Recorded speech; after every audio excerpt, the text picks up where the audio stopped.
What's up, guys? It's Rowan. It's Terry. And Anish. From Artismart TV, bringing you another episode of the HSC Economics Review. Now, you probably noticed something a little different for this episode in that we have a third person. So I want to give a huge welcome to Anish. Anish is a senior tutor at Artismart. He leads a number of our economics classes for years 11 and 12 and has just wrapped up his commerce degree at UNSW. Now, Anish for a number of years has actually been like the analyst behind all the predictions, right? And so we thought instead of taking all the credit for Anish's awesome work, Anish is going to join us today in what is a huge video. We've had calls, we've had emails, we've had students from all over New South Wales asking us, when are you going to do your predictions for the 2023 HSC Economics Exam? And we have great news, that's exactly what this video is all about. Now, before we dive in, really just want to speak very quickly to our track record. Now, last year, we have to admit, was maybe not our best year in track record. I think when we did the analysis, we ended up coming out, I think, with 3 out of 8, right? Now, 3 out of 8 meaning that out of the 4 shorts, 4 essays, we correctly predicted 3 out of the 8 topics. Now, that's still pretty good. I think 3 out of 8. Now, if we go bigger picture though, right, and we go back though, since really 2011, so we've been doing this for a long time. Generally speaking, we usually get 2 out of 4 essays correct, and we've had a pretty good track record in a number of years, also getting 2 out of 4 short answers. Sometimes even in 2019, for example, we got 3 out of the 4 short answers. So decent track record. Now, before we dive in though, what I do need to say, and it's a disclaimer, okay? We're obviously 3 guys having a conversation about what we think is likely to appear in this economics exam. Please though, at the end of the day, what we would hate to see is that you only rely on these exact predictions that we are going to make and do no other study for any other topic and then get rudely surprised in the exam when we may be wrong, okay? So please take these with a grain of salt, in that hopefully they help you prioritize where you might be studying, but what we would hate to see is that these are the only topics that you study and then you don't do your best in the external exams. Anything either of you want to add before we dive in? Yeah, I want to also just kind of add to that disclaimer. So thank you for doing that, Rowan, because I had people, for example, last year tell me that, oh my gosh, like, you were terrible. And I really was. So I understand Rowan mentioned going 3 for 8 last year. That was Rowan. So my situation is I actually went 1 for 8, and it wasn't even really a 1. So it was the inflation essay from last year, but I said inflation's with policy, but it wasn't even about that. It was about the effects of inflation on different groups of the economy. So I might actually be about a half out of 8. And so what I've decided this year, and it's very, very lovely. I want to, again, just really give a warm welcome to Anish. Really welcome to have you here, man. But I just want to kind of just this year, I'm not going to make any predictions because, you know what, I'm cursed. So, because I feel like if I make a prediction, it's going to not come true at this point. So I'm going to be a bit of a fence sitter this year, if that's okay. These 2 guys have done a lot of fantastic work, and I want to again shout out Anish for all that hard work in the analysis he's done up until this point. But it's finally your time to shine in front of the camera, man. Yeah, how do you feel? Not behind the scenes anymore, so it's a weird, cool experience, actually sticking and saying what my predictions are rather than just giving it to you guys to sort of voice for me. But yeah, like, completely agree with the disclaimer. We're basically trying to predict the future. It's, we're definitely not going to be, we're going to be more wrong than right most of the time. So yeah, keep that in mind when you're studying. Now, hopefully, though, what this discussion will produce is it'll get you thinking a little more critically, though, right, about the course, about the way the exams are structured, and therefore areas that maybe you need to go and do a bit more preparation around. So we're going to dive in and we're going to look at the short answers first, and we're going to have some predictions around it. And as Terry has highlighted, Anish's got some predictions, I've got some predictions, and Terry's going to weigh in on his thoughts across our predictions, if that makes sense. And then what we're going to look at is we're going to look at the essays, and we're going to unpack what we think are the picks for the essay topics as well. So let's dive right in. Let's get straight to it. And Anish, why don't you kick us off? I'd love to know what was your first pick for one of the short answer questions in this upcoming exam? Sure. So my first pick for short answer was a distribution of income, like a couple of questions on that. Obviously, we know what's happening at the moment with the cost of living crisis and how inflation's up and living expenses, things like rental expenses, groceries, petrol, all of those are going up, and that's having a sort of effect on the Australian community. And I think that will give the chance to ask a couple of questions on this area. Things like, for example, the Lorenz curve, cause and effects, different groups that are affected, and maybe even get some analysis on the policies going on. So yeah, that's my first prediction. Cool. And look, I agree. Right. I think distribution of income is very likely. A couple of other little thoughts here, I think, just to highlight is, number one, it did also appear in the Independent paper. It also, it was not, though, in the Catholic. So it was in the Independent paper. So the Independent have thought potentially as well, maybe likely. I think the other thing to look at is just a little bit of like, sort of pattern analysis, right? And from the pattern analysis that you'd identified as well, that it's been asked in the last 5 HSCs as an essay question. So clearly it's been like an ongoing topic that's been commonly examined, but not in short answer for some time, not since 2017. So it does really create both the combination of it's been a present economic issue and not just like recently. Because I think one of the things often students make the mistake of is they think what's been going on recently, that might appear in my exam, when the markers and I suppose the exam writers are actually creating this exam much earlier on in the year. So around April, is that correct, Terry? Yeah. So the point of this is you can't just look at recent economic activity and go, well, like this big thing just happened over the last 3 months, like that's what's going to happen. And therefore they're probably going to ask a question. You've got to be thinking about maybe what are things that have been going on for a little longer that are topical, that also are going to give you as a student an opportunity to say something. And so I think the distribution of income issue has certainly raised its head, but certainly throughout the back end of 2022 as well. And so I think that also was something for me where I thought, great, I think there really could be a good likelihood. Did you have any insights you wanted to add to Yeah, I just want to really just confirm that I really am on board with everything you guys have said. I also think the distribution of income is as Rowan was saying, something which has been happening for quite some time and across a couple of different dimensions. And I think that's what makes it a really interesting short answer question, because what they often love to do with short answers is there's 10 marks to play with, right? So there's a lot of different angles that they can approach it. And I also love that Anish was able, like he said that, it might come through the Lorenz curve, it might come through cause and effect. I think that's quite interesting because I think you probably will have that. If I was to maybe add another element to it, I think there's also been a lot of interest regarding the stage 3 tax cuts, which was discussed quite significantly in the most recent budget, and so I just think you've got stage 3 tax cuts. You've also got the effects of monetary policy and how that's kind of weighed in, and those cash rate rises and how that's kind of played an effect on distribution of income and wealth. And that was something that was in the essays quite recently as well. So I just think when you combine all those elements together, you've got it does seem like a ripe opportunity for a short answer. But as we know, as Rowan kind of alluded to as well, the exam writers. They can totally disregard all of that, okay? They could be a very clear, obvious, great short answer to ask, and they could just go, no, I don't want to do that. But I think logically it makes sense, and I think I'm with you guys on this one. Amazing. So what's the second pick you have, Anish? Sure, and just for some rationale, I usually go for one topic per sort of short answer. Now, sometimes in the HSC, they might choose to, I think in last year's HSC, for example, they had one section on both globalization and exchange rates, so they do tend to sort of combine topics, but I've sort of just done one topic, one sort of short answer question. And I think that's a good approach, because I think if you do look at most of the papers, they do tend to follow that pattern. Yeah. But anyway, for my second prediction, and this is something more in topic 1, is globalization, but specifically sort of the drivers and indicators of globalization. So things like, for example, trade, financial flows, technology, and the distribution of like immigration and labor around the world. So globalization is something that actually features quite frequently in the HSC in short answer. So for example, it was in 2022, as I mentioned, but also 2020, 2019, 2018. So it comes up quite a lot, but do keep in mind it is a very broad topic. So you do get different globalization subtopics, right? And I think it's a good opportunity for students to use some of their knowledge of statistics and also an understanding of what's happening in the world. So I loved your prediction, Anish. I was so torn about this because I thought for so many years I've been going, yes, drivers of globalization is undertested, right? Like, because it's just something that I think is conceptually not that challenging, and so I don't think it's really been a priority for all that long in turning up in the exam. But I think there's so much that has happened over the last couple of years that does make the drivers of globalization interesting. Now, why did I not, though, then Put it down as a prediction, despite loving your prediction.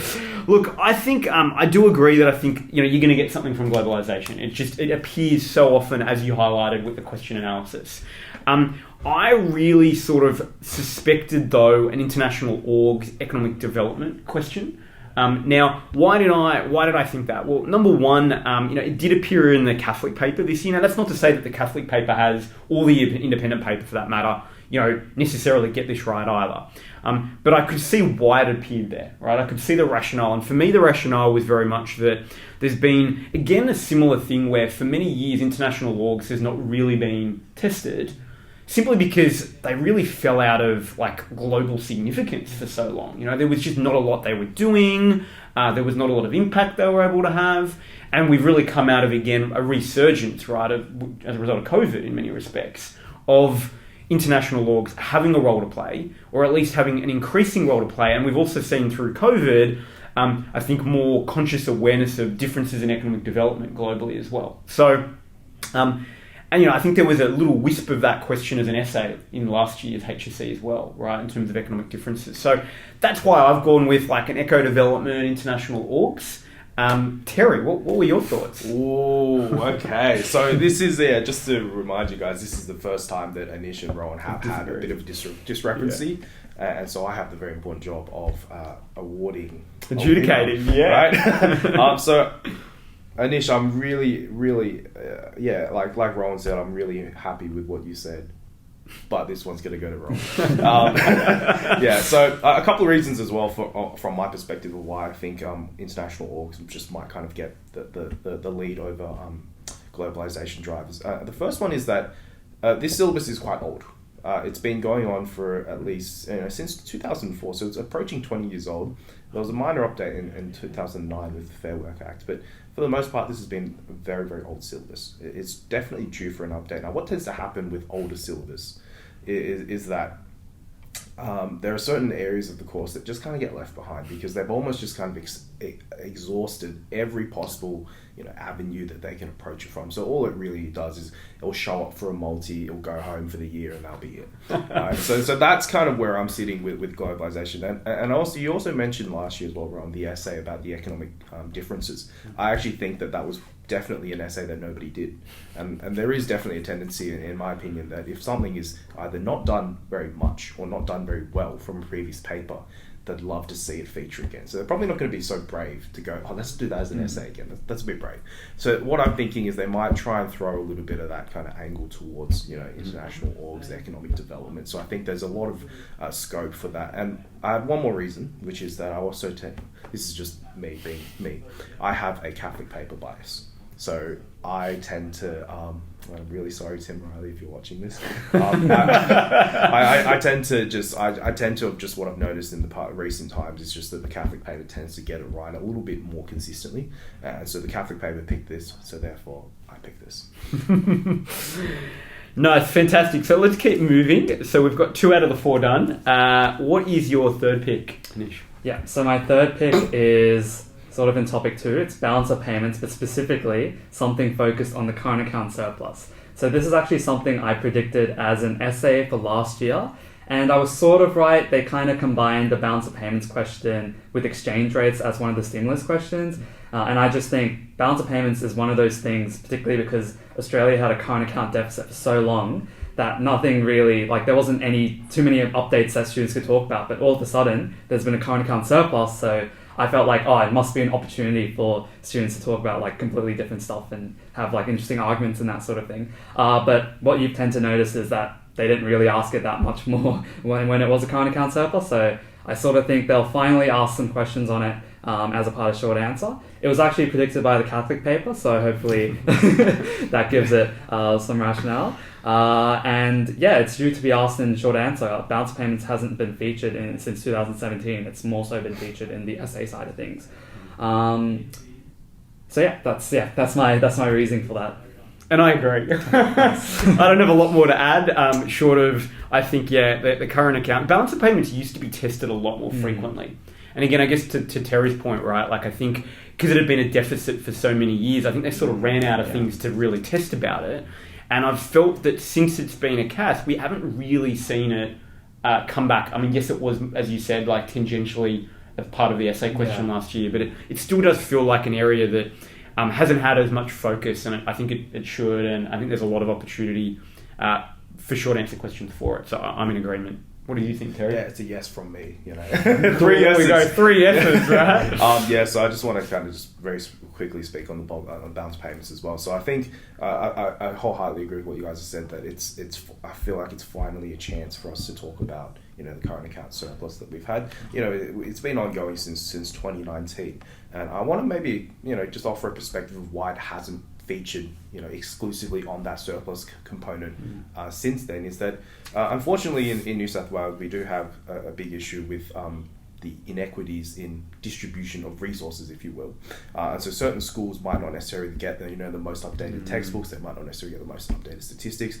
and I think the examiners understand that, you know, it's no fault of their own. Like, those students should not be, you know, disadvantaged just because, you know, their schools are using maybe like a slightly outdated version of the text. It is one of the pitfalls of the course that we do, that it does change every year. So I do feel like I noticed this as well with, you know, when they made the correction of how monetary policy was also conducted. The HSC was very, very hesitant to kind of really go for it, and so I do notice that. But I think, you know what, it's been 4 years, and I think, you know, that's probably enough time, enough of a cycle for schools to hopefully have had time to replace some of those resources, and hopefully there's a bit of bravery. So maybe even if they do address that surplus component, maybe they still find a way for it to not necessarily rely on direct statistical knowledge. So what I might be thinking is they might give you a set of a table with a set of numbers where they do show a hypothetical economy with, you know, and they might very heavily alluded to being Australia, but they'll say hypothetical economy with some numbers that are in a current account surplus, and hopefully they'll ask the students to do some analysis on that, which will be a fantastic question. Fantastic. Let's keep moving along. So the fourth topic, you've got a final pick here. Yep. What is it? And that pick is monetary policy. So under topic 4. So, you know, obviously if you've been paying attention to the news in Australia or anything like that, you know, interest rates have been rising. The RBA has continually increased the cash rate, and so it has only really stopped recently. So it's something that's been in the news, but it hasn't been tested in short answer since 2019. And I think it might be an opportunity for the HSC markers to test some of the more technical elements relating to monetary policy. Things like how they're implemented, that is the domestic market operations, maybe how those effects are transmitted to the Australian economy. And it was predicted by both the Catholic and trial paper, but in the essay part of things, not the short answer. So I've, I guess, gone against the grain and not predicted it in the essays, but rather the short answer. Cool. So we have a disagreement here. No. Another one. We've got some more coming, don't worry. So look, I think monetary is going to appear in the paper. I just am more of the opinion that it's going to sit in the essays. And so I'll leave sort of my comments around monetary policy when we get to the essays. Because I think, you know, a lot of your rationales are great, right, for why I think it's going to appear. And I do agree with you that I think, you know, they use that opportunity to maybe ask some of the technical questions. To Terry's point, I wonder if it's been a long enough passing of time with the changes in how the RBA at least communicate how they update the cash rate, that I'm wondering if they're ready yet to go there. But I think it's an essay. So what do I have as my alternate topic? I popped down microeconomic reform. And this one was interesting because it appears very frequently in the short answer questions in some form. So 2021, 2020, 2018, 2014, 2013 as a short answer question. And now if you look at the last 5 years alone, it's every second year.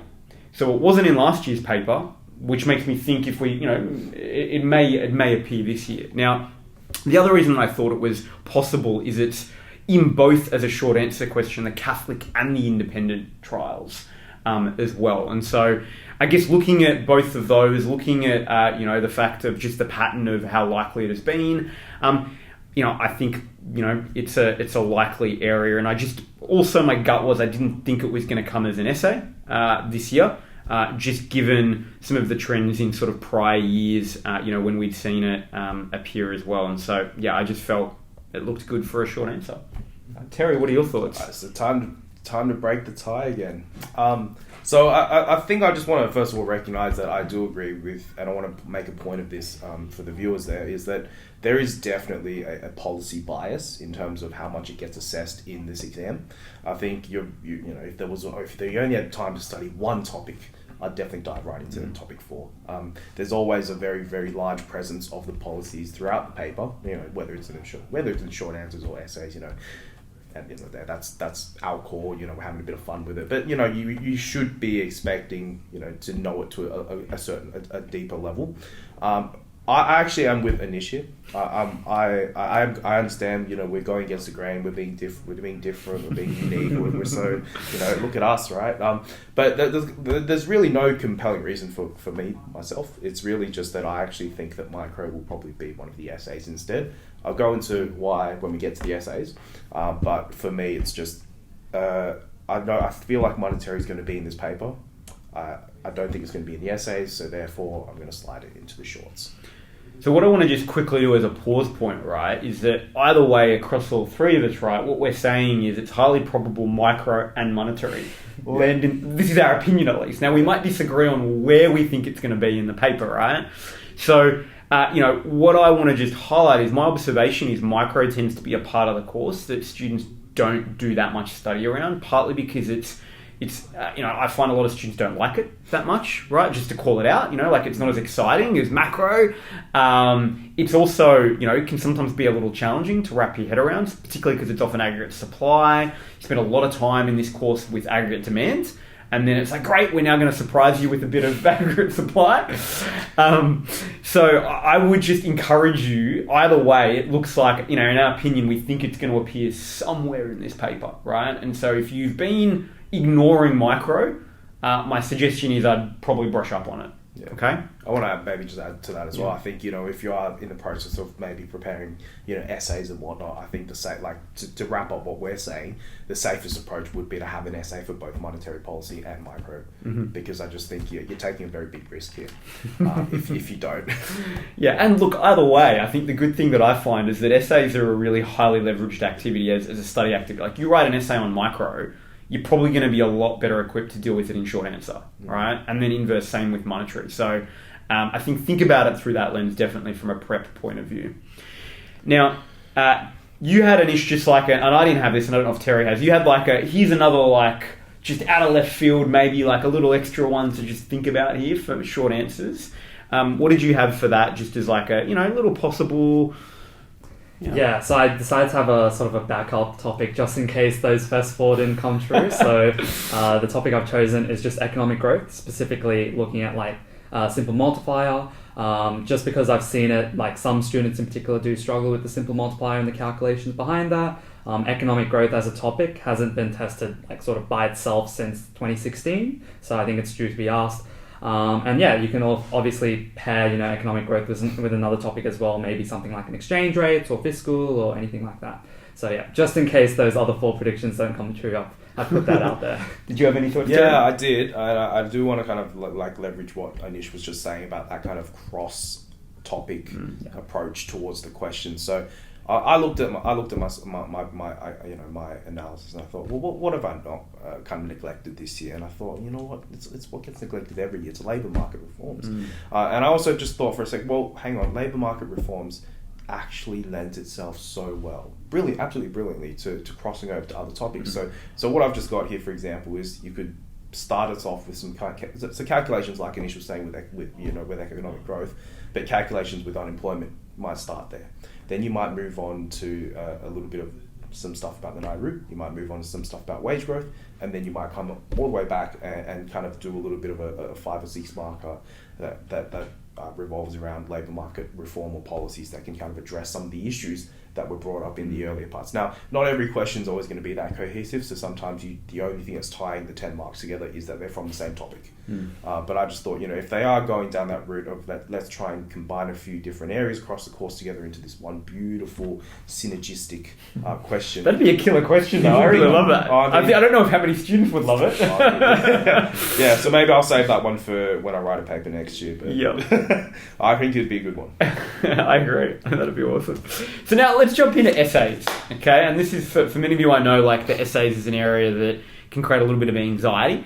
So hopefully our conversation around predictions is going to help you at least direct a little bit of your study. As Terry and I have already shared, we'd be recommending that you cover your bases though. So let's kick things off. Anish, you've got some predictions here. I'd love to hear your first one. Sure. So my first prediction is under topic 2, and it's protection. So I think this was a tough choice. Sort of a rationale for the essays, I also like to predict a topic per sort of essay question as well. Even though you do see some years they combine topic 3, topic 4 together, for example. So on the topic 2, I've already chosen balance of payments for the short answer, and I think exchange rates was featured twice in last year's paper. So I think it was kind of between a free trade / protection question and a trade and financial flow. So I've gone with protection. So I think there's been some updates regarding protection just around the world. For example, updates to what's happened between China and the US, China and Australia, for example. We've also seen some more regional trade agreements that have popped up here and there, and it's been predicted by the Catholic paper as well. And it was last asked in 2021, so somewhat recently, but I still think it's, in my opinion, somewhat likely to come up. Yeah, look, I agreed.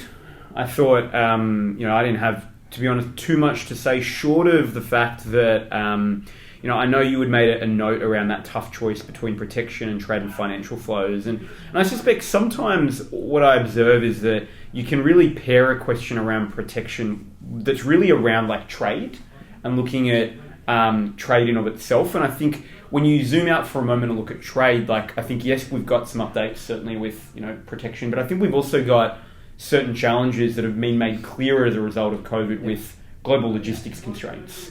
And so part of me wonders if, yes, that's also, again, an area that refreshes the topic for examination. I thought, look, protection looks like a solid pick. Terry, did you have any thoughts? Yeah, I'm with you guys on this one. I think protection... I want to also speak to the versatility of it, which I think you mentioned as well, Rowan. Like it just pairs well with so many other things, and I think that's kind of the direction they might probably want to take with this. Is that let's include protection, but let's also see what else we can, attach it with to like keep it fresh, as you were saying, bring in some more relevant things that have been happening. So, for example, you could pair protection up with even international orgs that we were talking about. You could really focus on the trade flow aspect of it, focus on other things. Even exchange rates, external stability. It basically pairs well with, in my opinion, you could probably pair it with anything from topics 1 and 2 quite sincerely. And so I think protection, for me, probably will be there. And there's another reason, which is that it was in the Catholic paper. So I think I just want to add just one other little thought here with protection. And that is that for many, many years, the theme around some of the protection questions and free trade in the past had been around globalisation, this idea that we've got this one global economy. There used to be many years ago, short answer questions around like regionalisation versus globalisation. And fair enough, those all fell away because over time it seemed, even the GFC itself was an indication in many respects of like, globalisation's here, right? And I suspect that over, the COVID period, it's again sort of enabled a bit of a new analysis that I think you can start to bring to the table around regionalisation and globalisation. Like clearly a global pandemic indicates high levels of globalisation, but then at the same time there were very different economic responses to it that led to different economic outcomes. And so again, it's just an area that hasn't been tested as much because there hasn't been as much going on, and there's a refresh here that may lend itself. Can I also just kind of agree with you there as well? I think, there's, if you really dig deep into the depths of topic 1, the things that never see the light of day, we haven't even talked about the fact that you've got, different stages of development, the developing, emerging, advanced economies. What if they decide the reasons kind of got us started on that last year in last year's essays? Why don't we bring that forward as well and we connect that with protection? So I think there's a real possibility here where if they do want to do something a bit more exciting, a bit more niche with protection, that there's just, so like I said, so many little things that they could link it towards. Amazing. Let's keep moving. You've got a second prediction. Yeah, so my second prediction, and it's one that we alluded to earlier, is a microeconomic reform essay. And I've particularly paired this with 2 economic issues, just unemployment and inflation. So just as some rationale, micro hasn't featured in a HC essay since 2019, although it was technically asked last year with sort of labour market reform. It's been predicted in both independent and Catholic, but as a short answer question. So I've once again gone against the grain and predicted it in an essay. And I think there's been some analysis on, some of the recent microeconomic reforms that the government sort of introduced, things like industrial framework changes, infrastructure changes, different education, like changes to the education, for example. And I think that particularly with what's happening with high inflation rates as well as low unemployment rates, I think there's also room to talk about microeconomic reform and how it's sort of affecting that and how it could change that in the future. Mm-hmm. So this is where I disagree, and I think we know this because I picked micro for the shorts, right? And so basically there's an inverse here where you picked monetary policy and I picked micro for the shorts, and for the essays we've got to swap. So I think monetary policy, I think it will be paired with full employment and inflation. So I think the same economic issues that you've identified for micro, I think are going to be applied potentially for monetary. And I think particularly because there's an interesting conflict that has emerged certainly over the last 18 months. And I think it's always been there, but it's become much more in focus, particularly with the RBA, dropping hints from time to time around maybe we need unemployment to go up, right? So I think monetary policy as an essay opposed to micro. Now, my argument for why I don't think micro, I think your rationale is fantastic. My take is I've had conversations with a number of students who basically were like, hey, has there been anything going on at all for labour market changes, for example, right? And for micro more broadly. And I was like, oh yeah, sure, there's, as you said, there's all these things. And they're like, oh, we weren't taught any of that at school. My teacher has not mentioned any of it. And so I just go to, I think Terry's point, right, where you've got textbooks that are not yet updated, I think, for some of these, or at least maybe, the 2023 textbook is that reflects some of these changes. And so I wonder if, while I think there's been finally some interesting things happening, right, part of me just wonders, is that, actually not yet widely sort of taught yet for some of the newer stuff? Now, I think there's a compelling reason for monetary. One, and this is not the main one, but I think it certainly, it was in both the Catholic and Independent. So they both were monetary, although they paired it with inflation in Independent and external stability in the Catholic. So I've mixed up what I've paired it with a little bit here. It was a separate, so monetary policy was questioned, it was examined in 2021 as a separate essay question. It was as macro combined in 2018 and 2020. So it's not one that has come up with high frequency as an essay over the recent years, which makes me think, again, a little bit under-tested as an essay, certainly on its own. And then I think if we just look at everything that's been happening over the last 18 months with monetary, right, with the criticism certainly that has been, the governor around, just the policy settings during COVID, right? The RBA review, being conducted, over the course of the year. I think, and clearly the conflict. I just think all of that makes it really ripe for an essay question. I suspect Terry might disagree, though, given some of the picks that he's made earlier. What's your thoughts, Terry? So, a couple of things I just want to bring up from what you've talked about, Rowan. So the first one is the idea that teachers haven't really been talking about micro in their classrooms. I want to really make a clear point here about who actually writes the exams. And you could probably understand the logic here that if you are writing the exam for that year, you don't actually get to teach the course. So I just want to, I understand where you're coming from. Yeah, and I think my point was more just that the textbooks haven't necessarily reflected some of the changes. Right. And so I think that's why, in part, then, not all teachers may be teaching it, right? That was more the point I was trying to make. Okay. The other thing that, for me, is, this was probably very close. We're splitting hairs here, guys. Honestly, as we've already said many times, we are all in agreement here that monetary and micro will feature quite heavily in your exams. Just disagreeing on where it will fit. And to be completely honest with you, the longer I've been teaching this course, the more I kind of understand that everyone freaks out about the essays, but it's the short answers that can really, really harm you. Because the essays, for all intents and purposes, you can write at a quite broad level. There's heaps of things that you generally should be able to talk about. But for a short answer, especially something that might be, higher marks, 5 or 6 marks, and if they've only picked a very specific part of it, there's nowhere to run away from that. So I definitely do feel like, even if you walk away from this video and go, they can't even decide which essay I should write, it doesn't matter, because honestly the hard work isn't even in the essay sometimes, it's in the short answers. So just to kind of back ourselves a little bit here. You know, it's okay if it's a short, it's okay if it's an essay. It's not a problem. Just do your work. For me personally, why I kind of sided with Anish here with micro instead of monetary, despite the fact that both the Catholic and the Independent, as Anish mentioned, had monetary as an essay, is just because I did a little bit of pattern work. Now, obviously, pattern work doesn't always work, but I said that, look, I realized that every odd year for the past, maybe like 6-7 years, is that every odd year they'll do a policy pair in the same section. So in case, hopefully you guys are aware of this by now, but you've got your section 3, you get your section 4 essays.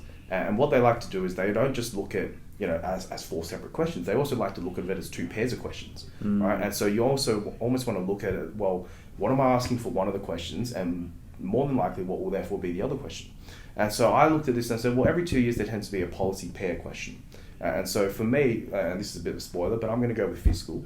And so I just thought, well, this year it'll probably make a bit more sense to pair it with micro, because the last time they paired it together in 2021, it was a fiscal and a monetary pair. And so I'm just thinking, well, maybe that's another reason that might speak to fiscal and micro being paired, or I could be completely wrong.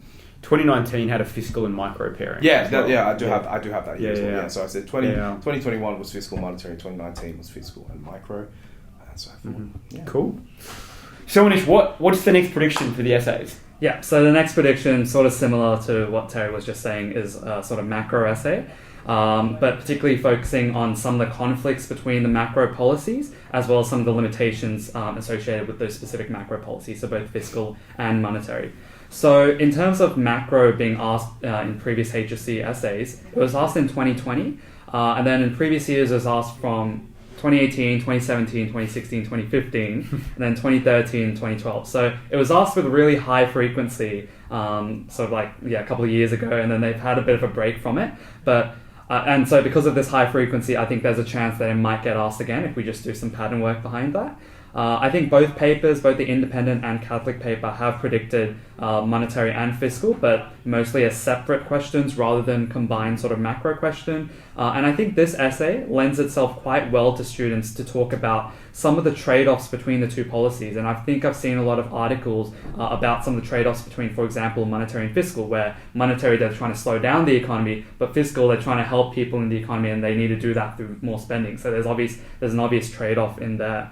I think there's also some opportunities, as Rowan was talking about earlier, to talk about some of the limitations of monetary policy. For example, some of the things that were discussed with the RBA review. And I think there's also some chance to talk about the limitations of fiscal policy. Things like, for example, debt constraints. Obviously, during COVID, they borrowed a lot of money to fund the stimulus, and now there's not a lot of room for the government to spend a lot more money. And there's obviously some political constraints to talk about as well. So yeah, that's why I'm going with a macro question. So I absolutely loved your prediction, and I was so torn by this one. I love it because I think conflicts, there's so much to talk about, as you've shared. I, however, disagreed, right? I picked a fiscal policy essay, so I picked, rather than a macro, I picked 2 separate, a monetary and a separate fiscal. Now, part of the reason is that I look at this and there's so much to talk about. Like, a macro essay is always very challenging to do. There's a lot to talk about. Conflicts adds to the challenge, and then there's lots of extra things to talk about here. So part of me wonders if it's actually a question that, one, would give students a lot of heart attacks across the state, but secondly, I also wonder if it's one that doesn't maybe enable students to showcase as much of their knowledge and strengths as they might be capable. And I know that often when they're looking at the questions, there is an element of trying to provide students with the ability to do so. So that's just a little question mark that I have. Now, for me though, the reason why I picked fiscal though, right, was one, again, not the only factor, but it was in the Catholic and Independent. So they both went with a separate monetary and fiscal approach. I think, if we look at it, it was a separate essay question in 2021. We've looked at how much it appeared as a macro sort of policy, right? So it has appeared as a separate question in 2019 and 2021. So if we look at the trend, it's 2023, right? Fiscal's possible on its own. I think as well, there's a lot that makes fiscal likely this year. We had, a historical surplus being achieved. I know that was a bit of a surprise, but still, right? I think there's a lot of interesting things around the structural deficit that still sits underneath it. As Terry's point earlier, the stage 3 tax cuts, there was a lot of conversation around this year's budget. Also being Labor's like last year's budget being Labor's first budget as well, right? I think that there's a lot of like interesting sort of policy shifts that have been occurring. And so then where I sort of looked at it in terms of where they might take it is one of the things I'm mindful of is that on the syllabus, it talks about like fiscal policy and it talks about resource allocation. And it's, again, not an area that often, I think, gets examined. I've certainly seen it in trials from time to time. It is, though, like actually what's in the syllabus, right? And so part of me wonders if their approach might be to broaden it instead of going very specific with an issue, right? They might broaden it and go resource allocation, economic activity, and then the difficulty then for students is to think about, well, okay, like what issues might I be connecting to that? So I've gone with a fiscal policy, for this one. What are your thoughts, Terry? Oh, I don't have any thoughts really. As in, what Anish just put up was, I think I've been charmed. I started off, I walked into this room, I agreed with Ron. I said, you know what, it's going to be fiscal, and he thinks it's going to be monetary, I think it's going to be fiscal and micro, but there was a minute where I was like, I'm not sure anymore. I don't know what to believe anymore, like nothing's real. But that was so convincing. So I wanted to speak again on what Ron was saying. That was such a brilliant just bombardment of just perfect analysis that for a minute I just thought, I can't be sure anymore. But you know what, Ron, you brought me back. You had some good arguments. And I want to kind of just, agree with you on a few things here. So I do think a big component of when you're writing an exam. And so I'm going to take this a step further. I'm going to say I think fiscal and micro, which is my picks, will be the section 3.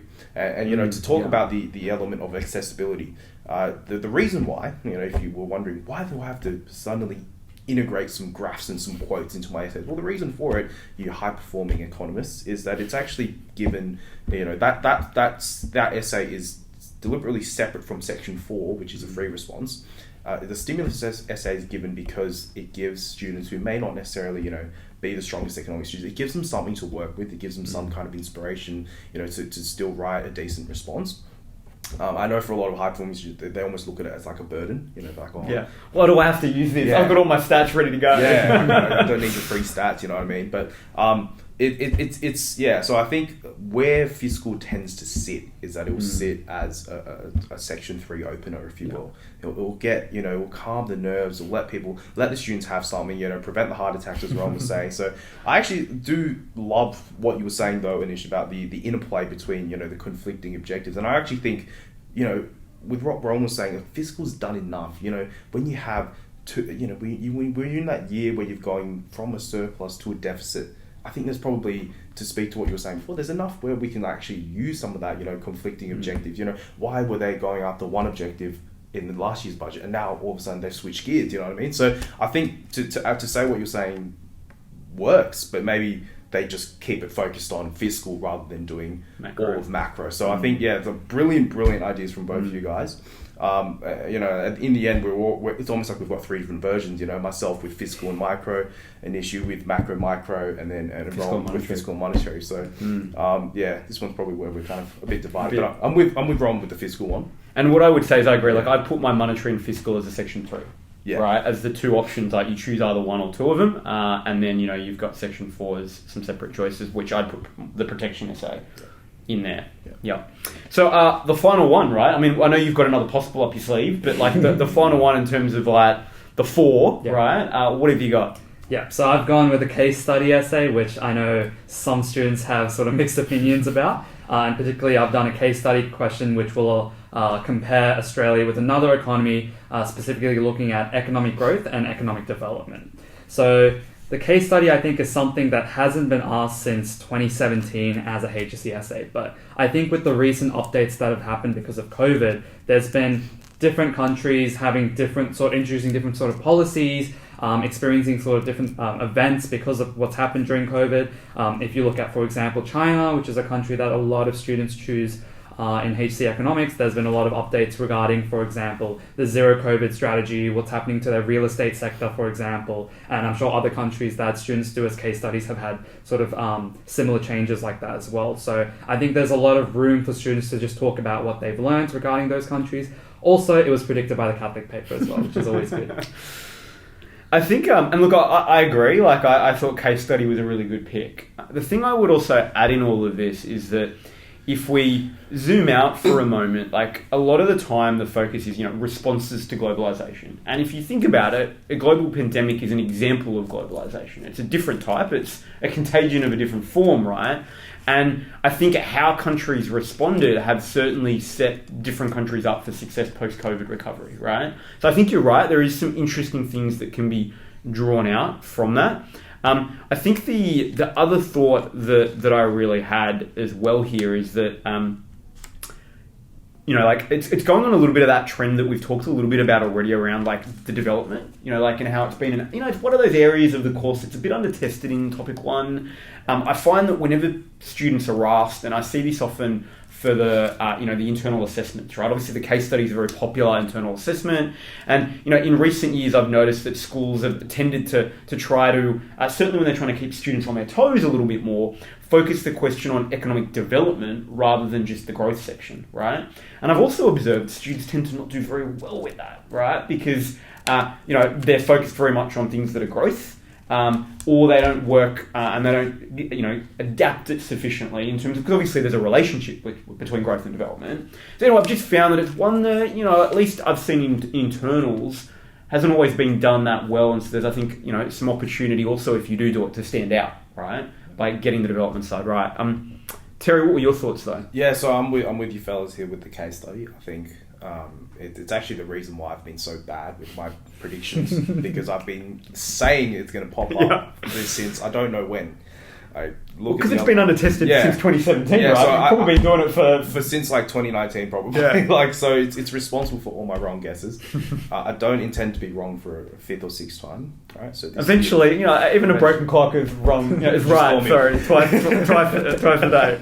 Yeah. So I do think though that I want to speak from what Ron was saying about what's happening in schools internally. That this is no longer an essay which you can get away with just doing, let's evaluate the growth strategies. That's probably, that's probably done. They're finished with that. So I think there are some interesting considerations of what they could potentially kind of link it towards. So I do see the merits of eco development. I think even for something like eco development, they might be looking at that and going, well, we've done that a couple of times. The evaluation side, they might look at maybe analysing instead of evaluating. They might look at components of that development. So things like quality of life, things like the environment. I think there was an interesting one 5-6 years back where they said you've got to compare the environmental sustainability of Australia and a country that's not Australia. And I think that's actually a really good point that I just want to highlight, which is that we haven't picked environment actually anywhere in this entire paper. And that's pretty unusual because in prior years, if we look at just the analysis very, very quickly, right? Like 2020 Enviro was a short answer. 2021 it was a short answer. 2020 it was an essay. 2019 it was a short answer. 2018 it was an essay. Here. So in 16 HSC papers, the environment has featured 13 times. So, right? So we are actually going out on a limb to some extent, right, by saying, hey, we haven't said environment anywhere. So that's where I do think actually, right, the case study is a very interesting way that they could bring the environment in, given, it's a mainstay of the exams, right? It just appears all the time. And I think as well, it obviously, in the lead up to the election, the Labor getting elected, it was a very big issue. Probably strangely in some respects, since Labor has been in, it's actually really fallen off the radar, right? Largely, I guess, because we've had other more pressing concerns, inflation, the cost of living really dominating. And that's not to say it won't appear, but it does make me wonder if, it's not like the only, it's not the hero, like one essay, like on Enviro, but it's got in, exactly. It's embedded somewhere else, Precisely right. And I think that's a really good insight around how it might be. Yeah, so just to finish off what I was going to say about the case study, I think you're right, Ron. So environment probably will be in there, but I don't think they're going to ask you to compare, Australia and another country because I think they learned their lesson. That was terrible. Hard to do. Yeah. What they might do instead is they might do, Enviro and what Anish was saying about globalisation. So maybe some of the impacts that COVID or the international business cycle. or when you're saying about regionalism as well, that's probably a bit more of a stretch because that'd be a very difficult question. That would be. But yeah, you could it's one of those things where there's actually some very interesting things you can bring in, like basically all of topic one. You can talk about the quality of life, you can talk about the environment, you can talk about globalisation drivers, you can talk about maybe even international orgs and forums and free trade and protection.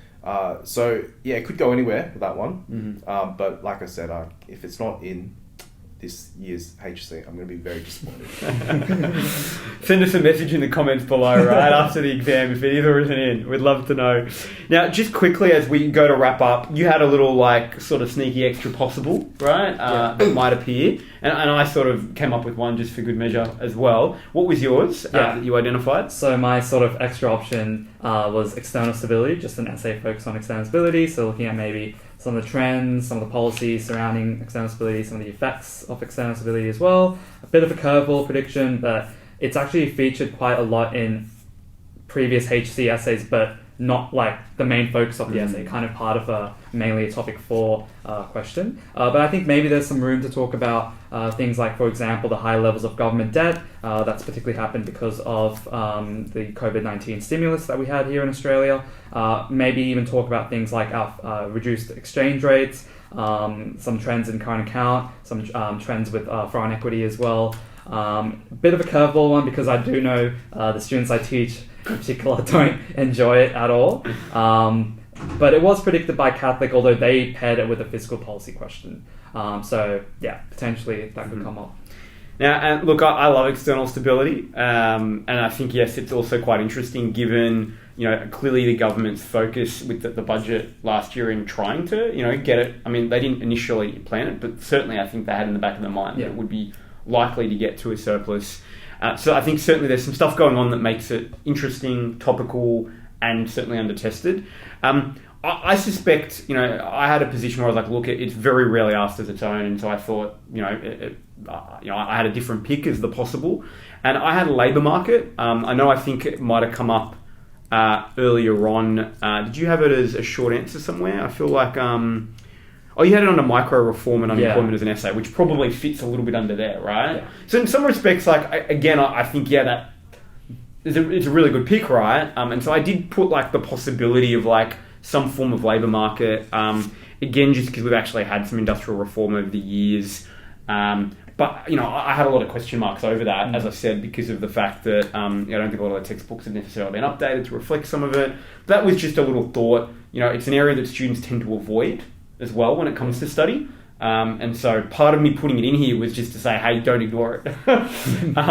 Do a bit of study for it. Did you have any final comments, Terry, on either of these or another possible? Yeah, I think it was just maybe a more general version of one of Anish's essays, which was the conflict between objectives. So I thought, rather than necessarily doing the conflicts of macro, I just thought they might just throw one in there. Where you talk about conflicts and possibly even limitations, as those kind of bookended neglected parts of topic 4. And there was a conflicts of economic growth distribution, a general one though, in 2020. Yeah. So, it's a little while ago. Yeah. And it's certainly, as we've talked about, conflicts have been not, there was one again in 2016, so it does appear, but not at high frequency. Yeah. Amazing. So there we have it, everyone. That is our predictions. Let us know in the comments, do you think we've got them right? Do you think we've got them wrong? Do you agree with Anish's? Do you agree with, mine in terms of where we've disagreed?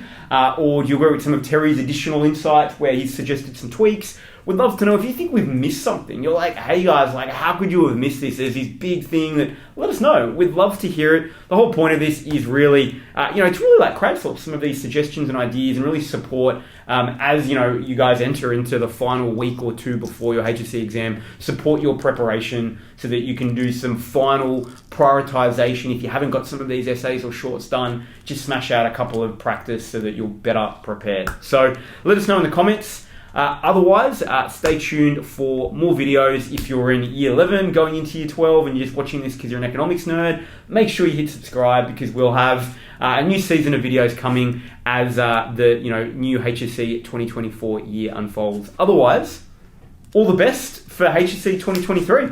See you, everyone.